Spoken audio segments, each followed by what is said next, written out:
Hello guys! In this video I'm going to show you how to check download preferences on the Sygic application.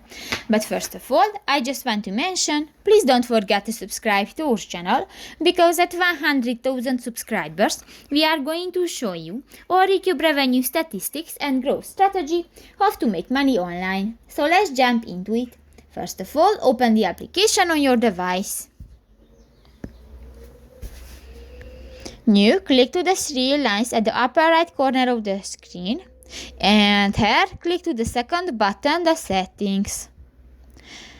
Here go to the features section and you can find the first button, the offline maps, and here you can check the download preferences. You can set how to download Wi-Fi or mobile net and others. For example, free map updates, recent map updates, and you can check the next map update. So that's pretty much it for this video, guys. See you in the next one. Bye bye.